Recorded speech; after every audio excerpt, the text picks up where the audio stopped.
Hello viewers, welcome to our channel treasure study. সবাই ভালো আছো, সুস্থ আছো। আমরা কনস্টিটিউশনের প্রথম থেকে প্রত্যেকটা চ্যাপ্টার আলোচনা করছি, প্রত্যেকটি ক্লাসে পার্ট পার্ট করে। আমরা যেগুলো আলোচনা করেছি সেগুলো আমরা পুরো ক্লাসগুলো আমরা ডেসক্রিপশন বক্সে লিংকে দিয়ে দিচ্ছি। যদি এই ক্লাসটা কারো প্রথম দেখে থাকো তাহলে অবশ্যই আগের ক্লাসগুলো অবশ্যই দেখে নিও।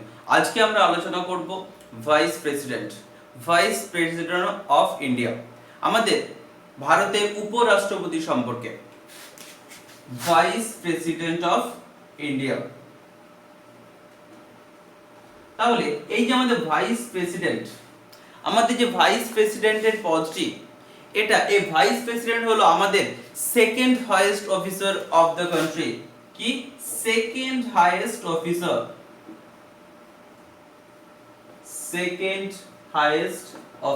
তাহলে who is the second highest officer of the India? That is a vice president. And this the idea of vice president borrowed from এই আমাদের ভাইস প্রেসিডেন্টের আইডিয়াটা নেওয়া হয়েছে কোথা থেকে? borrowed from ইউএসএ থেকে। আমাদের যে ভাইস প্রেসিডেন্টের যে আইডিয়াটা সেটা নেওয়া হয়েছে ইউএসএ থেকে। এই পুরো ভাইস প্রেসিডেন্ট অফিসটা মডেল হয়েছে পুরো আমেরিকান যে ভাইস প্রেসিডেন্টের যে লাইন সেটা অনুযায়ী, সেইভাবে ইউএসএ যে ভাইস প্রেসিডেন্টের লাইন সেই অনুযায়ী আমাদের যে ভাইস প্রেসিডেন্টের যে পদটা সেটাকে ইন্ট্রোডিউস করা হয়েছে। এবং এই যে ভাইস প্রেসিডেন্ট বা উপরাষ্ট্রপতি, এটা আমাদের সংবিধানের কোন লিস্টের অন্তর্গত? এটা আমাদের ইউনিয়ন লিস্টের অন্তর্গত। আমাদের যে তিনটে লিস্ট আছে, স্টেট লিস্ট, ইউনিয়ন লিস্ট এবং কনকারেন্ট লিস্ট। তাহলে এই যে লিস্ট আমাদের উপরাষ্ট্রপতি বা ভাইস প্রেসিডেন্ট, এটা আমাদের ইউনিয়ন লিস্টের অন্তর্গত। ক্লিয়ার? এরপর আমরা আসবো ইলেকশন। উপরাষ্ট্রপতির ইলেকশন বা ভোট কিভাবে হয়? এই যে আমাদের উপরাষ্ট্রপতির ইলেকশন কিন্তু ডিরেক্টলি পিপলের দ্বারা হয় না, not directly by the people. তাহলে এই যে ইলেকশনটা, তাহলে কি not directed by the people. কিভাবে হয় তাহলে? Not directed by the people. সরাসরি আমরা উপরাষ্ট্রপতিকে কিন্তু সরাসরি কোনোভাবে নিয়োগ করতে, ভোট দিতে পারি না। এবং তাহলে ইলেক্টেড কিভাবে হয়? এবং ইলেক্টেড বাই কারা? Electoral college. তাহলে ইলেকটোরাল কলেজটা কাদের দ্বারা কনসিস্ট করে? Electoral college. ইলেকটোরাল কলেজটা কাদের নিয়ে গঠিত? এই ইলেকটোরাল কলেজটা করে সমস্ত পার্লামেন্টের যারা মেম্বার সেটা নমিনেটেড হতে পারে, ইলেক্টেড হতে পারে, তাদেরকে নিয়ে গঠিত হচ্ছে ইলেকটোরাল কলেজ।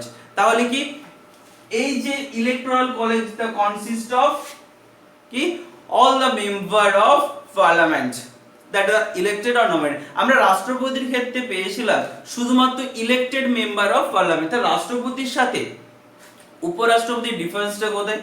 আমরা রাষ্ট্রপতিতে নির্বাচনে পেয়েছিলাম, সেখানে পার্টিসিপেট করতে পারা, সেখানে ইলেকটোরাল কলেজটা কাদের নিয়ে গঠিত? সেখানে ইলেকটোরাল কলেজটা গঠিত হয়েছিল পার্লামেন্টের ইলেক্টেড মেম্বার এবং স্টেট লেজিসলেচারের যারা ইলেক্টেড মেম্বার তাদের নিয়ে গঠিত হয়েছিল। রাষ্ট্রপতির ক্ষেত্রে ইলেকটোরাল কলেজ এবং উপরাষ্ট্রপতির ক্ষেত্রে ইলেকটোরাল কলেজটা গঠিত হচ্ছে পার্লামেন্টের যারা মেম্বার সেটা নমিনেটেড হতে পারে বা ইলেক্টেড হতে পারে, সবাই কিন্তু ইলেকটোরাল কলেজে পার্টিসিপেট করতে পারে। তাহলে ইলেকটোরাল কলেজে এখানে এই উপরাষ্ট্রপতির ক্ষেত্রে ইলেকটোরাল কলেজের মেম্বার কারা? Member of parliament. Clear? All the MP. Next, এই যে ইলেকশনটা হচ্ছে, ইলেকশন মেথড কি মেথডে ইলেকশনটা হচ্ছে? এই যে মেথডটা হচ্ছে proportional representation by a single transferable vote. তাহলে which method follow the election of vice president? কি proportional representation by means of a single transferable vote। এবং এই যে ভোটিংটা হবে, এই ভোটিংটা হবে সিক্রেট ব্যালটে। তাহলে what is the method of the election of the vice president? proportional representation by a single transferable vote and voting is by secret ballot. Clear? এবং এই যে যদি কোনো ভোট সংক্রান্ত কোনো ধরনের কোনো ডাউট থেকে থাকে সেক্ষেত্রে বা কোনো ইনকোয়ার করার থাকে সেক্ষেত্রে সুপ্রিম কোর্টের ডিসিশনটাই হবে ফাইনাল ডিসিশন। ক্লিয়ার? তাহলে কি কোনো যদি ডাউট থাকে সেক্ষেত্রে কার ডিসিশনটাই ফাইনাল ডিসিশন, সেটা হলো কি সুপ্রিম কোর্ট।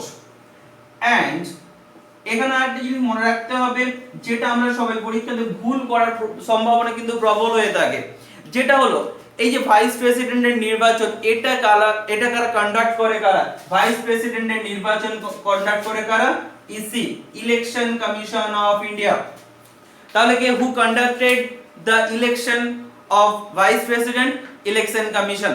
ক্লিয়ার? তাহলে ইলেকশন থেকে আমরা কি কোশ্চেন হতে পারে, এরা কিন্তু তাহলে president not vice president not elected by the people, elected by the electoral college consist of members of parliament and all the doubt or inquired are final decision made by the Supreme Court and the vice president the election of vice president is conducted by the election commission of India.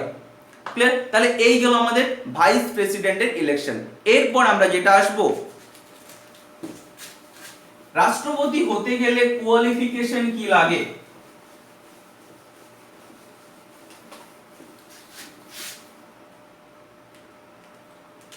Qualification, তাহলে রাষ্ট্রপতি হতে গেলে উপরাষ্ট্রপতি হতে গেলে qualification কি লাগে, what are the qualification? The qualification first যেটা criteria, the must be the citizen of India. ভারতের কি হতে হবে, ভারতের নাগরিক হতে হবে। ফার্স্ট কি পেলাম, ভারতের নাগরিক হতে হবে, first must be the citizen of India. Second কি, মিনিমাম এজ যেটা হতে হবে সেটা 35 ইয়ার্স। তাহলে কি দুটো পেলাম, একটা হচ্ছে সিটিজেন অফ ইন্ডিয়া, সেকেন্ড পেলাম কি এজটা হতে হবে 35 ইয়ার্স। এবং এই যে ইলেকশনে কোয়ালিফাইড করার জন্য কি একটা রাজ্যসভার মেম্বারের যে পরিমাণ কোয়ালিফিকেশন লাগে সেই কোয়ালিফিকেশনটা লাগবে এখানে প্রার্থী হওয়ার জন্য। এবং কি কোনো রকম কোনো প্রফিটেবল পোস্টে থাকা যাবে না। ক্লিয়ার? তাহলে কোয়ালিফিকেশন মেন দুটো আমাদের মাথায় রাখতে হবে। এখানে ফার্স্ট কোয়ালিফিকেশন যেটা প্রথমে ভারতের নাগরিক হতে হবে এবং মিনিমাম এজ হতে হবে 35 এবং সে এক রাজ্যসভার মেম্বার হতে গেলে যে পরিমাণ যোগ্যতা লাগে সেটাও ফুলফিল করতে হবে একজন উপরাষ্ট্রপতিকে। ক্লিয়ার? এবং এই যে একজন নমিনেশন নেবে, এই যে আমাদের মানে ভোটটা যখন হবে তার আগে যখন নমিনেশন নেওয়া হবে সেখানে সাবস্ক্রাইব করতে হবে নমিনেশনের সময় সাবস্ক্রাইব বাই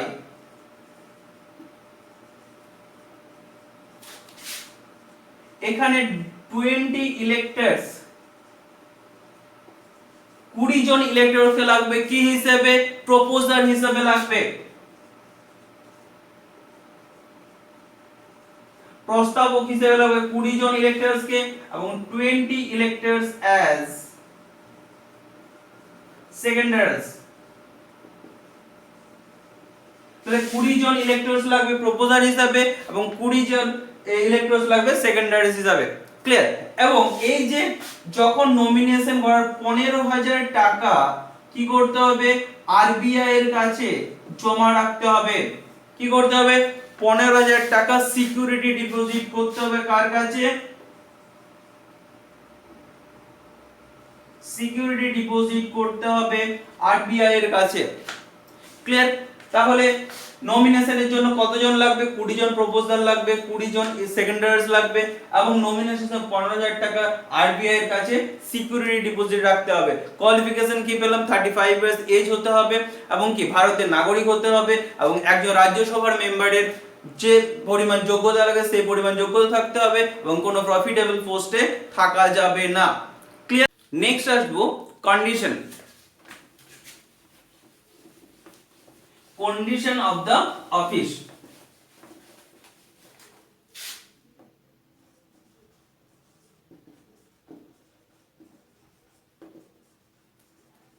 তাহলে উপরাষ্ট্রপতির যে অফিস তার কন্ডিশন কি হতে হবে, ফার্স্ট তাকে কোন রকম সেটা পার্লামেন্ট হতে পারে, সেটা স্টেট লেজিসলেচার হতে পারে, সেখানে মেম্বার থাকা যাবে না। He should not be a member of either house of parliament or a house of state legislature. First condition কি? ফার্স্ট কন্ডিশন পেলাম আমরা যেটা, তাকে রাজ্যসভা বা লোকসভা বা বিধানসভার কোন রকম মেম্বার থাকা যাবে না। সেকেন্ড কন্ডিশন কি? কোন রকম প্রফিটেবল পোস্টে স্টেট গভর্নমেন্ট বা ইউনিয়ন গভর্নমেন্ট বা কোন পাবলিক সার্ভিসের আন্ডারে তার কোনো প্রফিটেবল পোস্টে থাকা যাবে না। That is the condition. দুটো কন্ডিশন পেলাম। ফার্স্ট কন্ডিশন কি? He should not be a member of either house of parliament or the house of state legislature. Second কি? তাকে শপথ কি করা হবে? শুড নট বি, কোন অফিসে কোন প্রফিটেবল পোস্টে থাকা যাবে না। Should not hold any other office of the profit. Clear? এরপর আমরা চলে যাব ওথ অর অ্যাফার্মেশন। রাষ্ট্রপতি উপরাষ্ট্রপতিকে শপথ বাক্য পাঠ করায় কে? Oath or affirmation. The president of India. কে? The president. যদি প্রেসিডেন্ট অনুপস্থিত থাকে সেক্ষেত্রে কোন ব্যক্তিকে, যে যাকে প্রেসিডেন্ট অ্যাপয়েন্ট করবে সেই ব্যক্তি কি করতে পারবে? তাকে শপথ বাক্য পাঠ করবে। তাহলে oath or affirmed by the president or some person appointed in that behalf by him। তাহলে উপরাষ্ট্রপতির বিহাফে, রাষ্ট্রপতির বিহাফে বা অন্য কেউ। ক্লিয়ার? তাহলে এই গেল আমাদের oath or affirmation। টেনিওর কত? উপরাষ্ট্রপতির টেনিওর হলো 5 ইয়ার্স। নরমাল টেনিওর হচ্ছে একজন উপরাষ্ট্রপতির 5 বছর। ক্লিয়ার? এবং 5 বছর যদি উপরাষ্ট্রপতি মনে করে সেক্ষেত্রে কাকে রেজিগনেশন দেবে? Resignation to the president. উপরাষ্ট্রপতি রেজিগনেশন দেবে কাকে? প্রেসিডেন্টকে। ক্লিয়ার? এবং কি এই ভাইস প্রেসিডেন্টের যদি ইমপিচমেন্ট হয়, ইমপিচমেন্ট কিভাবে হবে? এই ইমপিচমেন্টের ক্ষেত্রে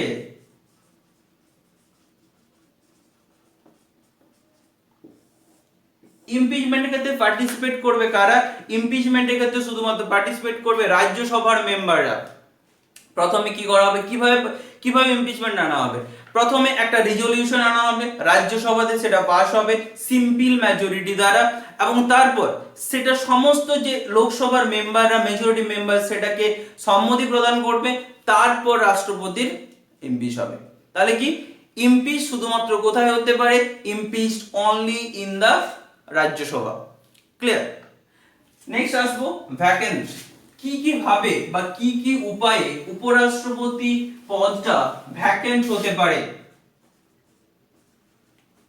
ঠিক একটা দেখো, প্রথমে যদি তার যে 5 বছর যে নরমাল টেনিওর থাকে সেই টাইম পিরিয়ডের মধ্যে যদি তার মৃত্যু ঘটে, ফার্স্ট কি যদি ওই 5 বছর টাইম পিরিয়ডের মধ্যে তার মৃত্যু ঘটে, সেকেন্ড কি যদি সে রেজিগনেশন দেয়, কাকে রেজিগনেশন দেয় একটু মনে রাখো, প্রেসিডেন্টকে, থার্ড কি তো তাকে যদি সরিয়ে দেওয়া হয়, ফোর্থ কি তার যদি ওই টাইমের মধ্যে মৃত্যু ঘটে, এবং তাছাড়া যদি ভোট হওয়ার পর দেখা যায় সুপ্রিম কোর্ট দেখতে পায় যে তার তার যে ইয়েগুলো আছে সে ডিসকোয়ালিফাইড করে, সেক্ষেত্রে সুপ্রিম কোর্ট তাকে বাতিল করতে পারে। ক্লিয়ার? এই কারণগুলোতে রাষ্ট্রপতির ভ্যাকেন্ট হতে পারে। ক্লিয়ার? এরপর আমরা আসবো উপরাষ্ট্রপতির পাওয়ার বা ফাংশন। পাওয়ার বা ফাংশন। পাওয়ার বা ফাংশন কি? এই উপরাষ্ট্রপতি হচ্ছে আমাদের ex officio chairman of Rajya Sabha. কি? Ex officio chairman of Rajya Sabha.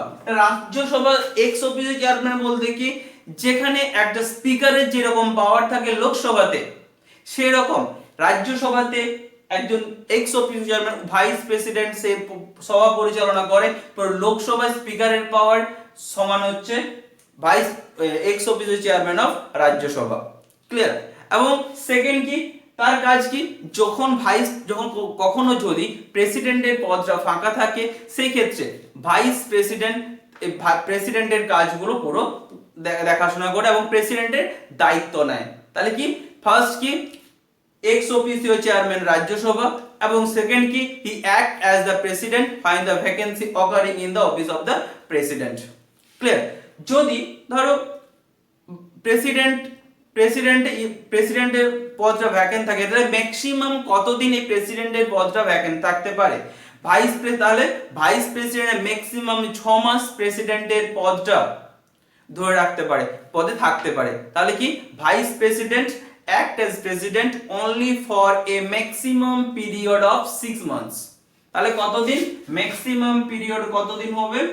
Maximum হচ্ছে 6 মান্থ। তাহলে 6 মাস টাইম ধরে ভাইস প্রেসিডেন্ট হিসেবে কাজ করতে পারে। ক্লিয়ার? এবং যখন সে এই যে প্রেসিডেন্টের পদটা, যখন এই প্রেসিডেন্টের পদটা উপর ভাইস প্রেসিডেন্ট গ্রহণ করবে, এবং তাহলে কি, তাহলে ডেপুটি চেয়ারম্যান যে থাকবে রাজ্যসভায়, সে কিন্তু তখন এই উপরাষ্ট্রপতির দায়িত্ব পালন করবে, এবং রাজ্যসভার এক্স অফিসিও চেয়ারম্যানের দায়িত্ব পালন করবে এই ডেপুটি চেয়ারম্যান। এবং তাহলে এই সময় কিন্তু যখন একজন ভাইস প্রেসিডেন্ট, উপরাষ্ট্রপতি যখন প্রেসিডেন্টের দায়িত্ব পেয়ে যাচ্ছে, সেই সময় কিন্তু ভাইস প্রেসিডেন্ট যে কাজগুলো সেগুলো কিন্তু সে করছে না, তাকে সেগুলো থেকে সরিয়ে দেওয়া হচ্ছে। তাহলে কি, যখন acting president or discharging function of the president, the vice president does not perform, কি করতে পারে না, the duties of the vice president and the chairman of the Rajya Sabha, এবং এই কাজগুলো করে কে? Deputy chairman. ক্লিয়ার? এরপর আমরা আসবো এই ভাইস প্রেসিডেন্টের স্যালারি। দেখো, এই স্যালারি সম্পর্কে একটা কথা বলার, একজন ভাইস প্রেসিডেন্ট কিন্তু কখনোই, একজন ভাইস প্রেসিডেন্ট, আমাদের সংবিধানে কিন্তু বলা নেই যে একজন ভাইস প্রেসিডেন্টের স্যালারি কত।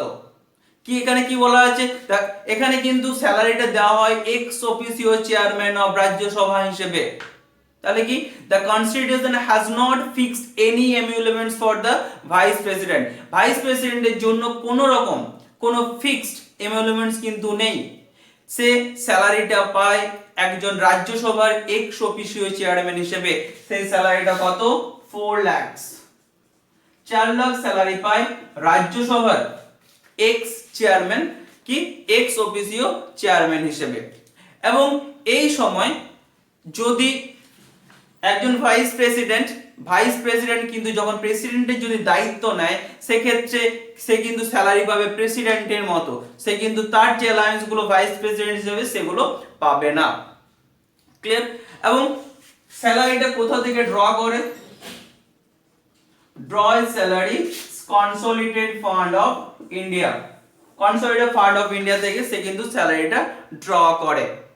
ক্লিয়ার? এবং তাহলে এই হলো স্যালারি। এবং এরপর আমরা দেখে নেব আর্টিকেলগুলো কি কি। প্রথমে আর্টিকেল 63, আর্টিকেল 63 তে কি বলা আছে? আর্টিকেল 63 তে বলা আছে post of the vice president, কি বলা আছে 63 তে? Post of the vice president. Article 64 এ কি? The vice president two B the x officio chairman of Rajya Sabha, রাজ্যসভার এক্স অফিসিও চেয়ারম্যানকে ভাইস প্রেসিডেন্ট, এটা বলা আছে 64 এ। 65 এ কি বলা আছে? The vice president act as the president to discharge the function during the consolidated fund office of the during the absence of the president, কি করতে পারে? 65 নম্বর আর্টিকেলে বলা হচ্ছে রাষ্ট্রপতির অবর্তমানে রাষ্ট্রপতি যে দায়িত্ব ভারগুলো সেগুলো গ্রহণ করবে উপরাষ্ট্রপতি, এবং রাষ্ট্রপতি অনুপস্থিত যদি থাকে সেক্ষেত্রে উপরাষ্ট্রপতি পদে, সেক্ষেত্রে রাষ্ট্রপতির পদে উপরাষ্ট্রপতি আসীন হবে। এটা বলা হচ্ছে কি 65 এ। আর্টিকেল 66 এ কি বলা হচ্ছে? ইলেকশন অফ দ্য ভাইস প্রেসিডেন্টের ভোট। আর্টিকেল 67 এ কি বলা হচ্ছে? 67 এ বলা হচ্ছে tenure of the vice president, উপরাষ্ট্রপতির মেয়াদকাল। তাহলে 66 এ পেলাম কি? উপরাষ্ট্রপতির ভোট, এবং 67 এ কি পেলাম? উপরাষ্ট্রপতির মেয়াদকাল। এবং 68, আর্টিকেল 68 এ কি বলা হচ্ছে? time of holding election to fill the vacancy in the office and the term of the office of the person elected to fill the casual vacancy, যদি আগের উপরাষ্ট্রপতির কার্যকালের মেয়াদকাল শেষ হওয়ার পূর্বেই নতুন নির্বাচন কি করতে হবে? নতুন করে উপরাষ্ট্রপতি নির্বাচন করতে হবে, এটা বলা আছে আর্টিকেল 68 এ। ক্লিয়ার? আর্টিকেল 69 কি বলা হচ্ছে? উপরাষ্ট্রপতির শপথ বাক্য পাঠ, oath or affirmation of the vice president, এটা বলা হচ্ছে 69। আর্টিকেল 70 তে কি বলা হচ্ছে? আর্টিকেল 70 তে বলা হচ্ছে discharge of president function and other contingencies. এই যে কথাগুলো বলা হচ্ছে আর্টিকেল 70 তে, discharge of president function and other contingencies. Article 71 কি, matter relating or concerned with the election of the vice president, রাষ্ট্রপতি এবং উপরাষ্ট্রপতির নির্বাচন সংক্রান্ত বিষয়। তাহলে এই গেল আমাদের ভাইস প্রেসিডেন্ট রিলেটেড আর্টিকেল গুলো। এবং এখানে দুটো একটা পয়েন্ট আমাদের মাথায় রাখতে হবে, এখনো পর্যন্ত দুজন, ডক্টর সর্বপল্লী রাধাকৃষ্ণন এবং হামিদ আনসারি, এরা দুজন পরপর দুটো টার্মে উপরাষ্ট্রপতি হিসেবে নির্বাচিত হয়েছে। পরপর দুটো টার্মে উপরাষ্ট্রপতি হিসেবে নির্বাচিত হয়েছে কে কে? ডক্টর সর্বপল্লী রাধাকৃষ্ণন, যিনি আমাদের প্রথম উপরাষ্ট্রপতি, এবং লাস্ট ভেঙ্কাইয়া নাইডুর আগে যিনি ছিলেন ডক্টর হামিদ আনসারি, তিনি পরপর দুটো টার্মে উপরাষ্ট্রপতি হিসেবে নির্বাচিত হয়েছিলেন। এবং একমাত্র উপরাষ্ট্রপতি যিনি উপরাষ্ট্রপতি থাকাকালীন মারা যান, তিনি হলেন কে? কৃষ্ণকান্ত। কৃষ্ণকান্ত হচ্ছে একমাত্র উপরাষ্ট্রপতি যিনি রাষ্ট্রপতি থাকাকালীন মারা যায়। এবং যে রাষ্ট্রপতি নির্বাচনের ক্ষেত্রে ভোট হয়নি, কোনো অপোনেন্ট ক্যান্ডিডেট ছিল না, কারা কারা? প্রথম সর্বপল্লী রাধাকৃষ্ণন, যে দুবার ইলেক্টেড হয়েছেন 1952 এবং 1957 এ। সর্বপল্লী রাধাকৃষ্ণনের সময় কিন্তু ইলেকশন হয়নি। মোহাম্মদ হিদায়াতুল্লাহ 1979 এরও কোনো অপোনেন্ট ক্যান্ডিডেট ছিল না। এবং কি শঙ্কর দয়াল শর্মা 1987 যখন উপরাষ্ট্রপতি নির্বাচিত হন, তার বিরুদ্ধে কোনো ক্যান্ডিডেট ছিল না। তাহলে এই গেল আমাদের ভাইস প্রেসিডেন্টের ক্লাস। এইগুলো খুব ভালো করে তোমরা নোট ডাউন করো, পড়ো। কোনো প্রবলেম থাকলে অবশ্যই কমেন্ট বক্সে কমেন্ট করো। আজকের মতো এখানেই, থ্যাংক ইউ। আবার দেখা হবে তোমাদের সাথে পরবর্তী ক্লাসে।